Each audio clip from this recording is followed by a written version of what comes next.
webinar is now live.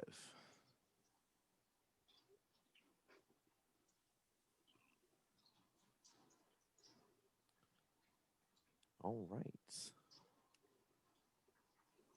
All right, welcome folks. We'll be getting started in a few moments. Let's give it maybe one more minute to see if we get a few more folks to join us before we pass it on. But as you all log in, please check out my slide here. Thank you for participating in the VACRAO, Virginia Association of Collegiate Registrars and Admissions Officers College Fair Circuit. So today we have a pretty solid group of folks. And again, let's give it one more minute before we kick things off.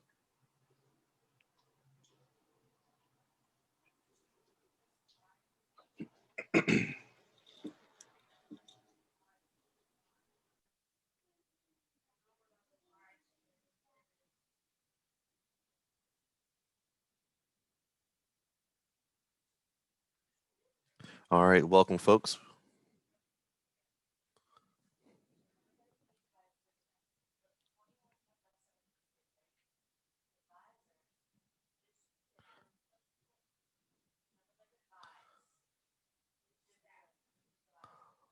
Well, all right, it's just after 11 o'clock, so I think we should go ahead and get things started. As you all see here, again, thanks for joining.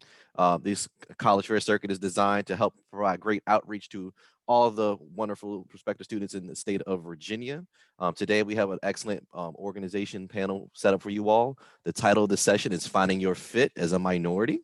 And it's a great set of individuals here. My name is Alfonso Garrett. I'm part of the VACRAO committee to help coordinate things. So today, be sure that you keep your microphones and cameras off. This session will be recorded. And if you have questions, please ask your questions in the Q&A box at the bottom of your screen. And our panelists will be sure to address you as promptly as possible. All right, so at this point, I will pass on over to our panelists. Thanks, everyone, and hope you enjoy the session.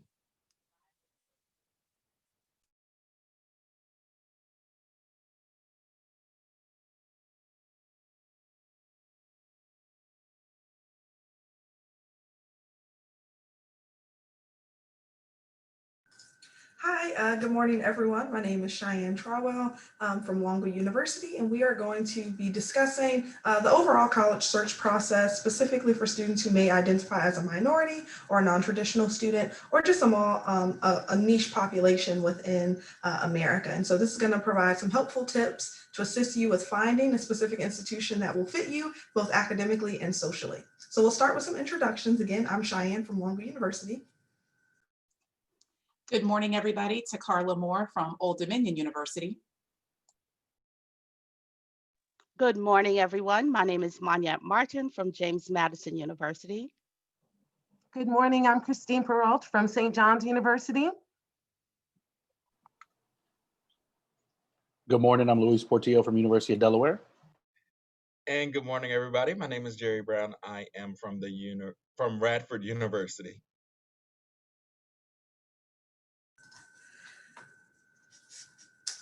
Moving on, so just to begin, we wanted to start off by just letting you know, what do we mean by fit? So when we're talking about finding the best fit for you as a student, it's about seeking a college or university or just a post-secondary institution that will inspire you and nurture you to be your best self. So again, an institution that will support you mentally, socially, and academically. And of course, finding the best fit can depend upon self-introspection. So just spending some time with yourself and figuring out your personal identities, figuring out what type of campus setting you're looking for, what type of activities you're interested in participating in consistently. And of course, for those self-identities, we wanted to include a few, but of course, it's not limited to just these. So ability, age, ethnicity, gender identity, race, religion, and socioeconomic status or class.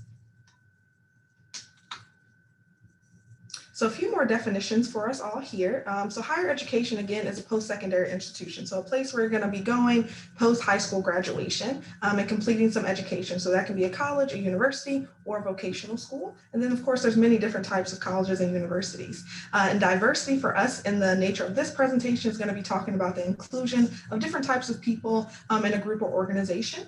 And equality being the quality or state of being equal, of course. And an affinity group is a designated safe space where everyone and said group shares a particular identity. So for example, within NACAC, which is a national association that I'm a part of a special interest group for African American students and professionals in the admissions realm. So that is an affinity group that I subscribe to, but of course, based on your interest, you might be able to subscribe to a few more. And just a few definitions of different institution types. So of course, all of us as representatives are a part of a PWI, so that's a predominantly white institution, but ODU is actually an MSI, a minority serving institution. And then we have HBCUs as well, which are historically Black colleges and universities. There are tribal colleges and universities known as TCUs, which specifically serve students that identify as an indigenous population. And then there are HSIs as well, so Hispanic serving institutions.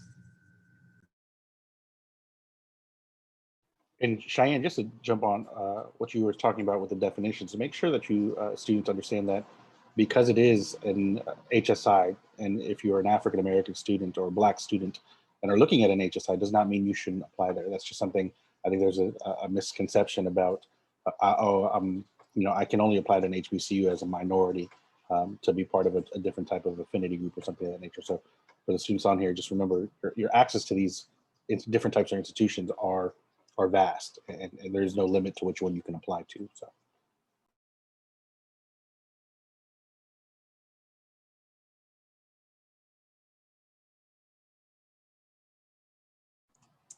And just to jump in right behind Cheyenne, sorry, Luis, were you going to say something? No.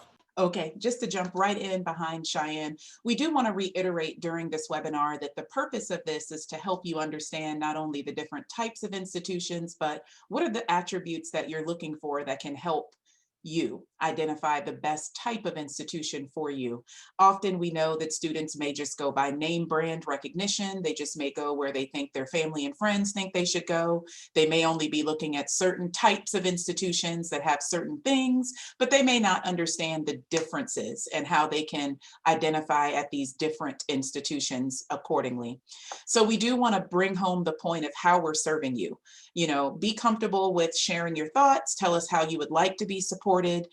We do encourage you to use the Q&A if there's certain things that you want us to discuss, certain topics or certain attributes of our campuses. We're happy to go into some of those topics for you. So certainly put those in the Q&A.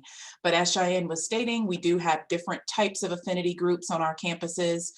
We may even be able to go into some of those different types of groups, you know, looking at the diversity of the faculty and staff on the campus as well, the different degree programs that may speak to your interests or what you're looking to do, you know, things like African American studies or women's history.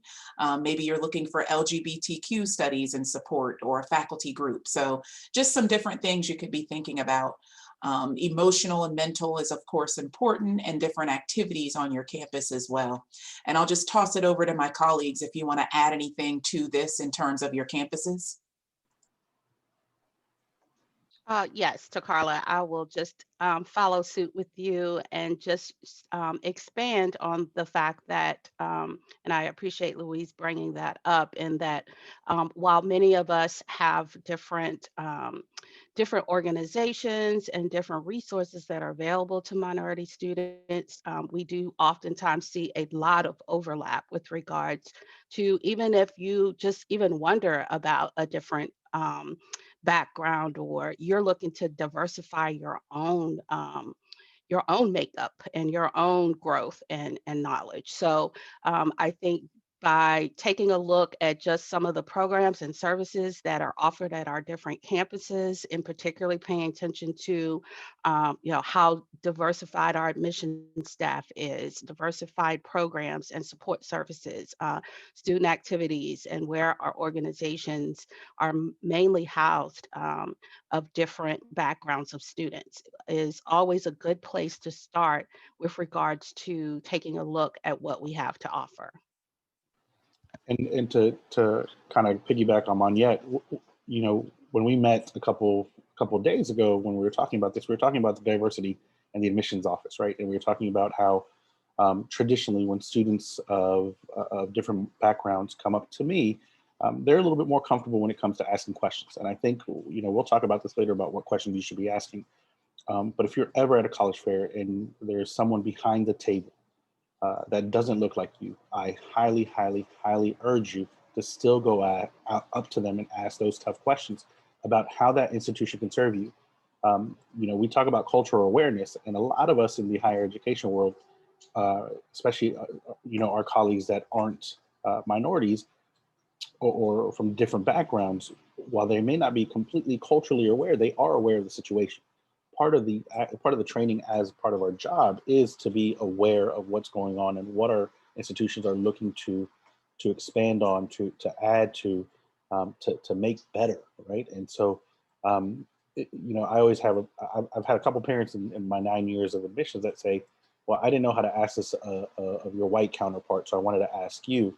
And that's really an unfortunate situation, because I don't know of anyone in education that doesn't go into education to assist all.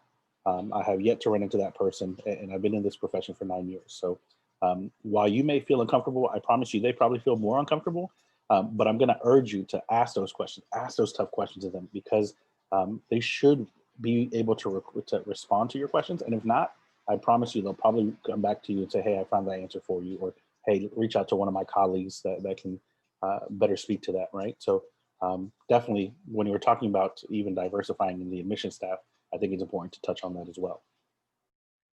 And since we're on the idea of challenging ourselves and asking tough questions, I also always encourage students to challenge yourself and some of your self-perceived notations about specific institutions, because they might be a PWI or MSI, or they may be different from what you kind of initially have heard, or what some of your family members or maybe even some of your administrators in school, not saying to completely discredit what they're saying, and they're helping and guiding you, but also don't pigeonhole yourself by only looking at a specific type of institution, because you say, oh, well, these are the only types of institutions where I've had people in my family go, or I know someone that went there. So always be looking to kind of challenge yourself, and never be afraid to go against the mold. So just because something is very common to you, or you're very comfortable with it, just because you say, oh, well, let me just at least go talk to them or ask them a question about this. And really, like Luis was saying, feel free to ask us those tough questions. I always joke with my students, I only know one way to be, and that's me. So I will give you an honest answer, and I will be as open with you as I possibly can. That way that and you know the experience that you are signing up for and that you're interested in. And we know that we are not going to be the best fit for all students. So that's why we're here to try to help you kind of mold and craft and think about that fit, but think about that fit in a different way. Yeah, I just wanted to add into that, Jerry, the fact that I know I always share with students that are prospective students. It's always good to also talk to other students that have attended or go to our particular universities, or in particular if it's a PWI, because in most cases we're all looking to learn something from each other. So, I mean, I know in our world of admissions, we learn something new every day. We learn something new about our students, about our coworkers, about our profession, about our background. So, when we're looking at students and when you're looking at universities, you also want to know that you're selling yourself as well and sharing your experiences and backgrounds with current students, current faculty.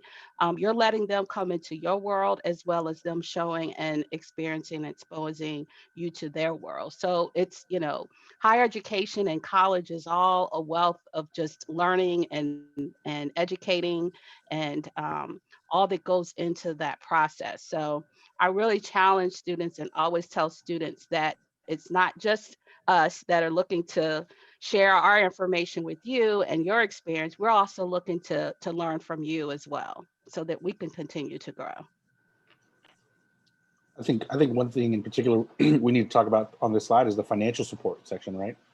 How are we offering opportunities to come out of undergraduate with the least amount of debt as possible?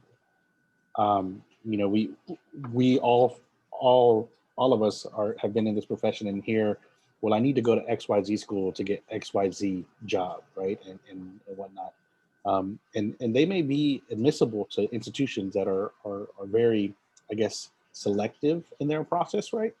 But when you go into an institution, just think of it this way: when you're going into an institution where everybody is in the top 30% of their class, money is only distributed to the top 10% of that, right? When you're looking at institutions that may, kind of like what Jerry was talking about, institutions that have this misconception of, oh, they're not as great of a caliber. Remember, if they are accredited in this country, they are great institutions and they can set you up for success. And normally those schools that you would be at the top 10% of the class, that's where you're getting the most amount of scholarship money and grant money, right? And it's 100% understandable. As we talk about the fit and we talk about the academics and the social, we also have to talk about the financial fit, because the financial fit is that third peg on the bar stool, right? And it's one of those things that without it, you're going to be leaning one way or the other. And I always tell my students, I work at the University of Delaware. It's an out-of-state institution, and I recruit in Virginia. So when my students are looking at my institution, they're already looking at a price tag that's a lot more than any of my colleagues that are here in Virginia, right?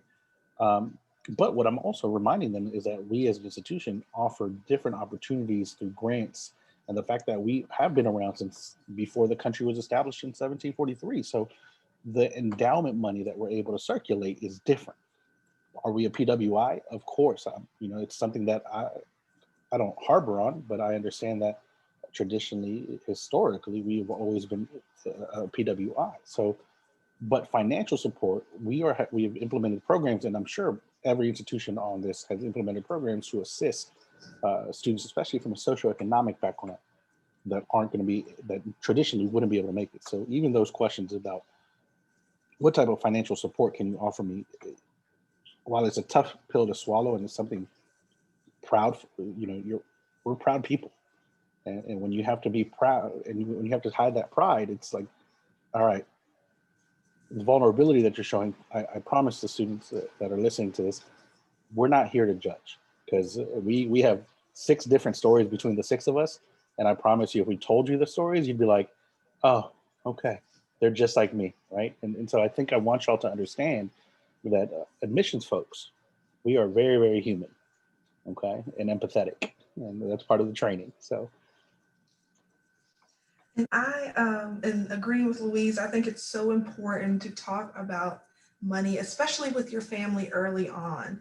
I was a first generation college student. My mom had no idea how to support me through the college search process. And she also wasn't, the richest woman ever. So having to help her understand how she could support me financially or things that I was trying to do for myself was a very serious conversation that we had early on. And so I, as an admissions counselor, always say, hey, if your mom doesn't get this, or if your guardian doesn't get this, reach out to me. I'd love to fill that conversation with us all together and ask those hard questions. Let her know exactly up front, if you take out this parent loan, this is the amount of interest rate that's going to be coming out. You're going to expect to start paying on it around March. This is kind of the buy of it all. So definitely make sure that, even if your family, if you are a first gen student, or maybe a sibling of yours has gone to college, start working with your family early on to figure out those financial components. My mom, the place that she worked, actually offered a great scholarship that I was able to apply for their children. So that's something to keep in mind too. Do you go to church? Churches typically always offer different scholarships. Work with your school counselor to see what are some outside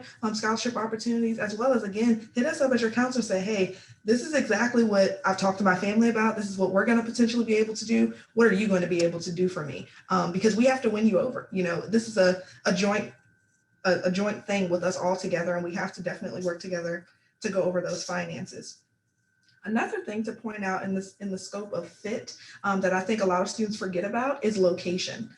For us in Longwood, we're located in Farmville, Virginia. A lot of people hear Farmville, they think cows and chickens, and there are cows and chickens there, but it's not a lot of cows and chickens, I promise. And we're definitely more suburban. So if you're a person that's looking into, if you're maybe from a big city and you want to go to a big city school, it's really important to definitely make sure that you understand what that encompasses, right? Like, where are you going to be able to find parking? How much is the parking pass going to cost? Can you even bring a car? Are you going to have to utilize public transportation? And for me, weather is a big, big thing. So for me, going to a school like on the West Coast where it rains all the time, I was like, that's definitely not an option.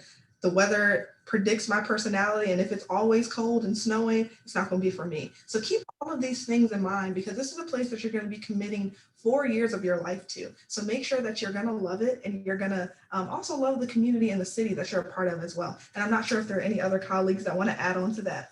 I did want to add a little something about the location, also the diversity of the location. So you might be going to a diverse university, but where is that university located? Is the location diverse? Is the city, is the town diverse? So something else to consider, because you will probably be spending some time outside the campus. And I'd like to chime in on that as well, that, location is a huge factor in when you're making your choices and pinpointing schools that you're taking a look at. I think Louise and Cheyenne did a great job with also, sharing their own personal experiences. I too am a first generation college student, and you know, I too had to have that frank conversation with my mom when looking at colleges. And if you're looking for a difference, I know for me, I went to a predominantly white high school, so I wasn't quite ready to make that shift. I kind of wanted to stay with what was comfortable with regards to transitioning from high school to college. So when I was looking at colleges, I was looking at colleges that were comparable to my high school with regards to the makeup of that particular college, and ended up at my alma mater and where I now still work. But at the end of the day, that was a huge factor for me when making a decision. And also knowing that I could go there, and when I think about fit, and know that this is where I wanted to be and could be comfortable for 4 years of my life. So, and I come from a pretty suburban area. I know that there are others of us like Jerry. He can share a little bit about his his hometown. But yeah, so I think those are some very important factors to definitely take a look at, specifically, especially as a minority student. And when we talk about location, we also have to talk distance from home, because our cultures as minority students is very, very different. As Latino, first generation college going student, I remember, I wanted to go to the ESPN schools, as I call them, right? The schools that are on TV every Saturday or every Tuesday, Thursday during basketball season. And the closest one that I had was like 8 hours away, right? And having that conversation with my mother early on, not only about financial support and stuff like that, but the community, the Latino, the Latinx community builds, right? In our African American community and Black community and whatnot. You have to understand that homesickness is a real issue that leads into emotional and mental support, especially now. So more days, even with the connections of the iPhone and Zoom and all this other great stuff, right? There's part of that emotional connection and the mental stability through support, where distance from home can play a major factor in the location of where you're looking at. And it's one of those things that, you have to set a radius for yourself. And your radius is probably going to be a lot larger than your distance radius is going to be a lot larger than your parents. So I always tell my students, meet them in the middle. If you're saying 8 hours and they say 4 hours, 6 hours is where you guys are going to be, right? Because it plays off really well on each other. And then also accessibility to that area is going to be extremely important when it comes to distance from home. If you don't have a vehicle, if you're not privy to have a vehicle, understanding how you're going to get to that campus and get home is also important. And distance does play a factor in that location as well. So. Yes, so Manyet mentioned that I'm from a rather rural part of the state of Virginia. I lived in a town with about 10,000 people total, and I went to an institution that was in Newport News that has over 100,000 residents. So always be looking to, and that was a challenge for me because that was something that I went into my college search knowing. So I always tell students, feel free to challenge yourself. And like Luis was saying, if you have an idea of where you're looking for, but your parents also have an idea, that might be different, and that's okay. That's okay for you, but you can sit down with them, and a lot of times you're kind meeting in the middle there. So I always encourage you, feel free, kind of map it out, game plan it out, write down why you think this might be the best fit for you, why you're interested in this. And most of the time, you and your parents get to a closer understanding than you initially might enter the college search with. So feel free to always do that and seek out that what is that best fit for you. And like I said, since this is all about fit, feel free to be comfortable in saying, well, my fit might be different than what my counselor's thinks a fit might be for me, or what my parents might think is a fit for me. It's okay to kind of push those challenges. If you say, hey, no, y'all, I think this is really why I feel the best on this campus or that campus, or maybe I'm from a huge city and I don't want to be in a huge city anymore, or maybe I'm from a huge city and I know I have to be in a huge city. So whatever that is for you, be willing to work through that, but know that you might have to, kind of challenge your parents and some people around you to do that, but always do what's best for you, as long as you can economically make that happen.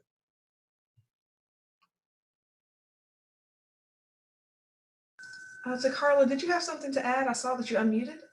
I did, but I think I can move it to the next slide. Go ahead, Cheyenne. Sorry about Oh, that. perfect, perfect. I just wanted to mention one more thing too. When Louise was talking about family, it made me think of the conversation with my mom about my academic program that I was interested in.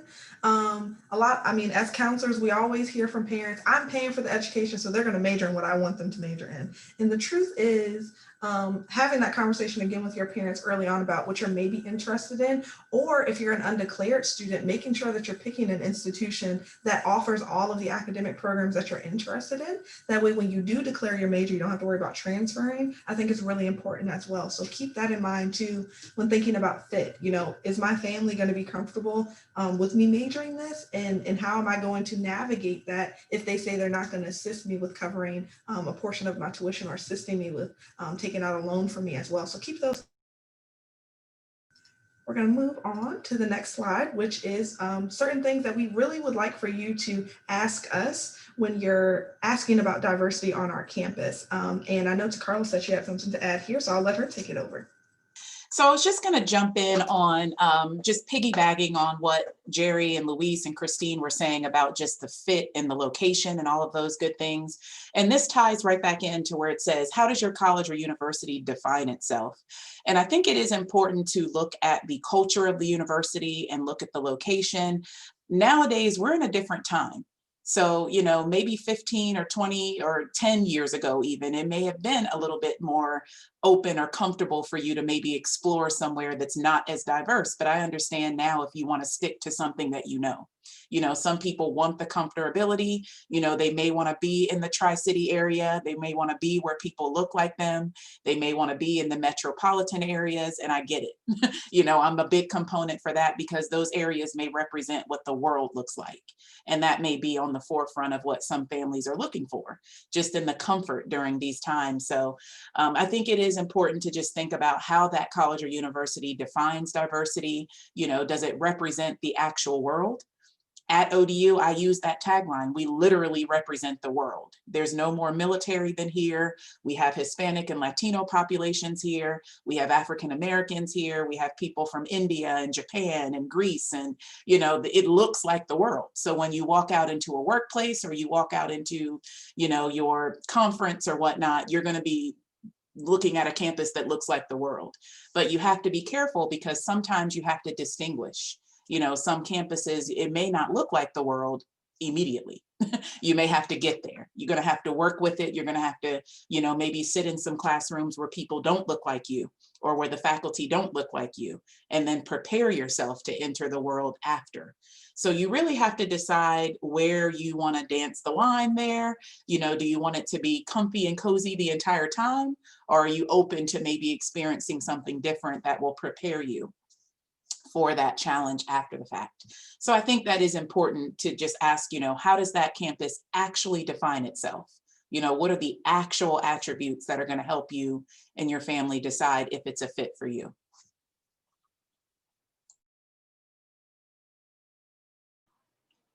How can I be represented on your campus, I think, is an extremely important portion of why we put this on this list, and it's something we mentioned earlier.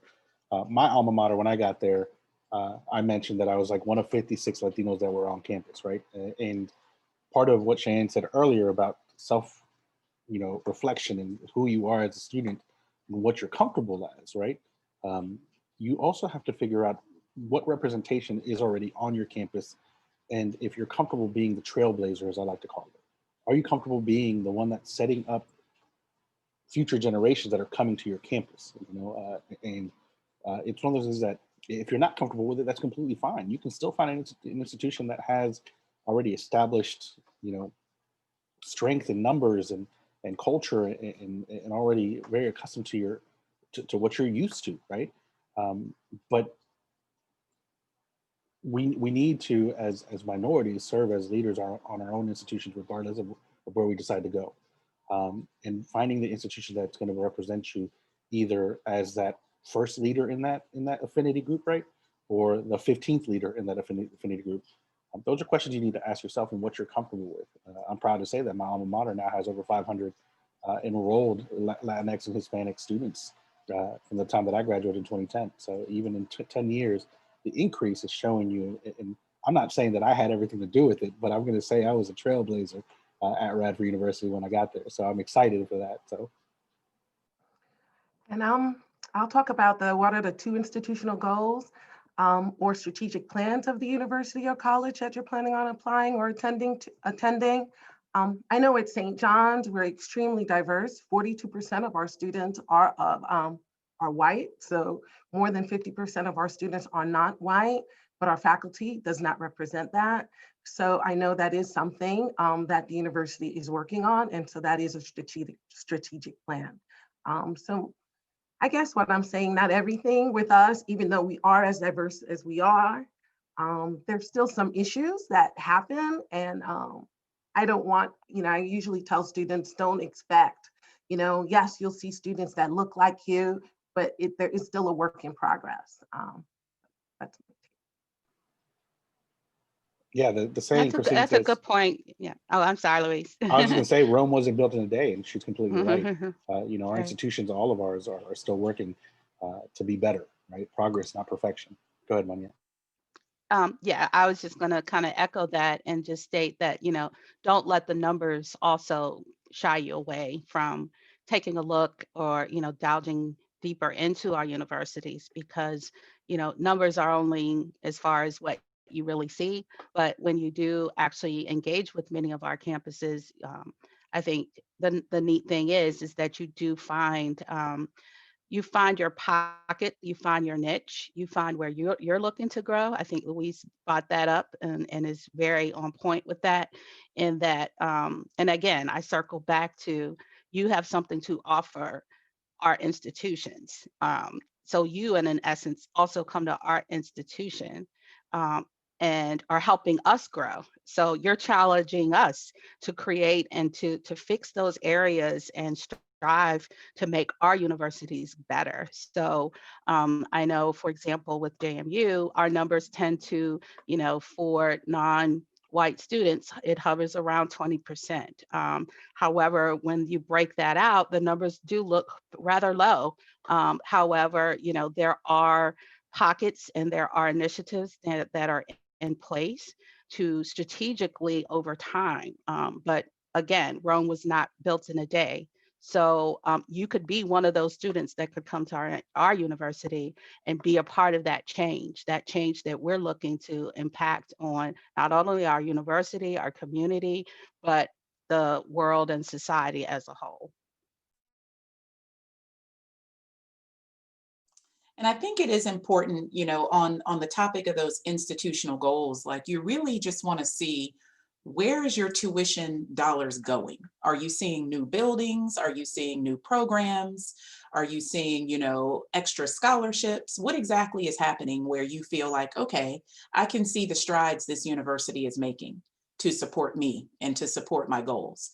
So you really want to look at things like student success. I know at ODU, we do a lot of strategic planning around student success, graduating African-American students, enrolling African American students, creating, $1 million retention plans, and just really making sure that any student of minority background can be successful, and making sure the programming and the strategic plan is there to advise, mentor, support, house.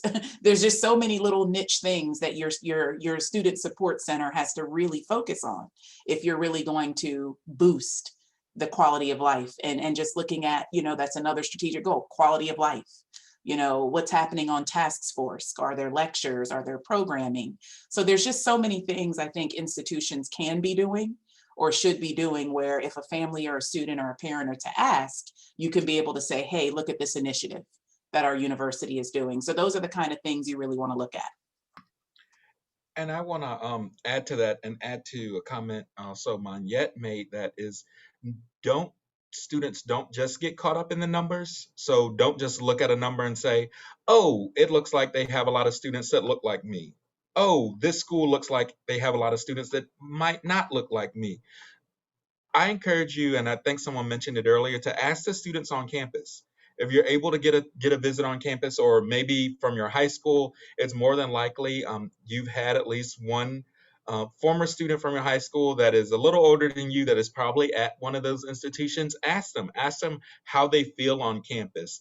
That is a far better indicator than specifically looking at a number and saying, oh, it looks like numbers are increasing, but like Luis mentioned here at Radford, numbers have increased for our Latinx students, but also more support services have also been brought in with that. So it's not strictly about looking at a number and say, oh, it looks like they're doing something right because numbers are increasing.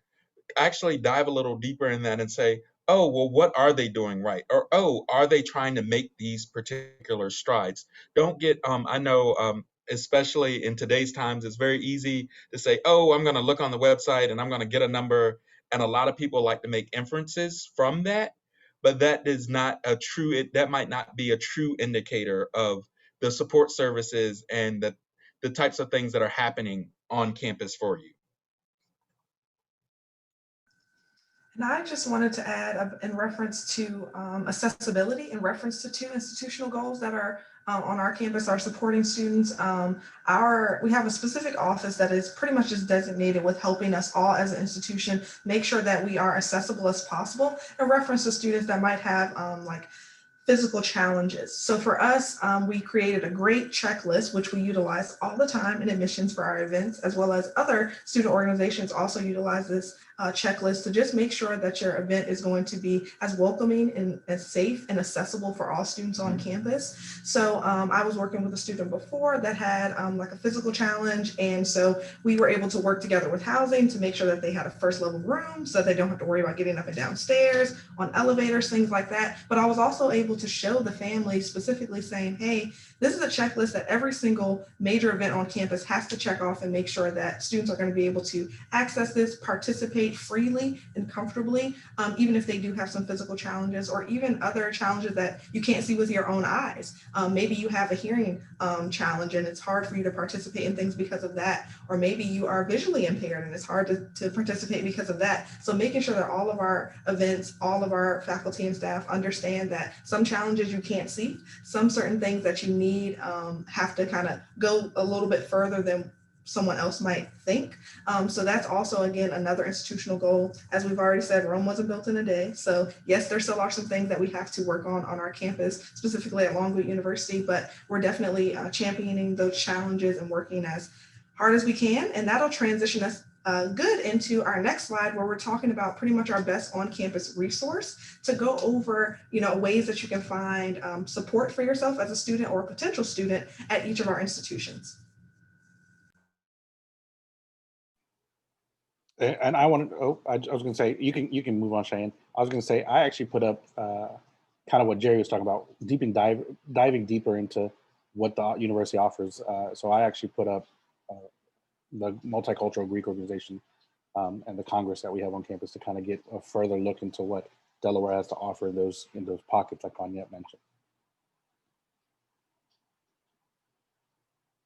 So we have about 5 minutes left. So I think we, of course, have other things that we can share with you And we'd love to hear your thoughts. So definitely utilize that Q&A feature. And of course, we'll be answering your questions, and you don't have to worry about your name or anything like that popping up. So if it is a more unique or a private question, feel free to contact us at a later date. I'm going to click through our slides. That way you'll be able to see all of our contact information. And again, please utilize the Q&A feature. We'd love to hear your thoughts about this topic, ways that we can support you, or just other questions that you might have in reference to our institutions. So one question came in already, and I want to ask my colleagues this, and you guys can all chime in, is what's one piece of advice you could have given yourself now that you've been in this profession for years as a minority student that you wish you would have had?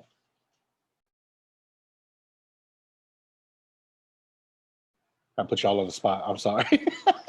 It was a great question asked in the chat. Luis, it's been so long. I'm like going back to my undergrad thoughts. Like, what should I have done? I don't know. There's a piece of advice. I just feel like it was such a different time. You know, I just couldn't imagine if this was me now. Like, I think I would have had a totally different scope, a totally different way of looking at diversity. It's, you know, things have changed. So the only thing I regret is not studying abroad. Legit. That's the only thing I should have done is studied abroad, because it's awesome at my alma mater. I wish I was better at time management. Okay. For me, it was time management and study abroad. But back then, studying abroad wasn't necessarily such a huge thing that it is now. But I wish I studied abroad, and I wish I was better at managing my time. Yeah, mine is definitely study abroad, and mine would also be utilizing the career academic advising and my advisor a little bit more, because I feel like I may not have floundered a little bit as much as I did, especially my first semester. So I'm kind of that poster child that had to dig themselves out of the hole. I'll be very frank and honest. So if I had found and felt confident enough to go and not be afraid to ask questions and go use those resources, considering I was paying for them, I would definitely go back and change that. And it would have changed the whole path of my college experience. Mine is, I'm going to kind of piggyback on mine yet. So we didn't plan this, but I'm glad that I'm going after mine yet with that. And I think it speaks to a little bit culturally where we are too. Mine would definitely be to tell myself it's okay to ask for help. I'll be full disclosure here. I said I went to a small high school. I had 188 seniors in my class. I was the salutatorian of my class, so I was second ranked in my class. So I very much went into college how I see a lot of my students now, where they say, oh, I got by in high school not really studying. I studied some. When I studied, I did better, but I would have did okay without studying. And I just flat out didn't ask for help a lot of times when I should have been asking for help. And I should have been using, like Monette said, using some of those resources that I'm already paying for. Um, and that would have made I don't think I was a terrible college student, but I think I joke with my colleagues now. If I went back to college now, I feel like I would be a great student. I was a okay student in college. I made it through. I got my degree. You know, I marched across the stage, and I did okay. But I think if I went back now, I would be a much better student, just because I would be more willing to say, yeah, I need help. It's okay to say you need help. And I know part of that is culturally. Some of that is just I know studies across the country show that men, we typically don't ask for help. We got this macho man idea about us a lot of times, and we just don't ask for help. So that would just be the biggest thing that I always tell students is it's okay to not be okay. And I think things have also changed in the mental health world, even since I've been in college, where um, there was still kind of a stigma there about saying, hey, yeah, I need a little help in this, even outside of academics. Now, can we talk about how I can get help academically? So it would definitely just be able to say, hey, it's okay to say you need a little help, whether that be academically, mentally, socially, getting connected, whatever that help is, and whatever that looks like for you. But hey, it's okay to say you need it. And I would add in our last minute too, networking. Like networking helps so much when you're thinking about life post graduation. So for me, I was kind of one of those students that was like sometimes a little bit introverted. So for me, reaching out and kind of fostering relationships with alumni, as well as even now as an admissions representative, this is how this whole panel was even kind of created, was just through friendships and kind of us knowing each other or knowing of each other and saying, hey, we think this would be a good topic, let's do it together. But that helps you overall in the long run. And so it's right at 11:45. So thanks again so much for being with us. And our facilitator is going to pop back up with a few more things for you. So don't leave yet.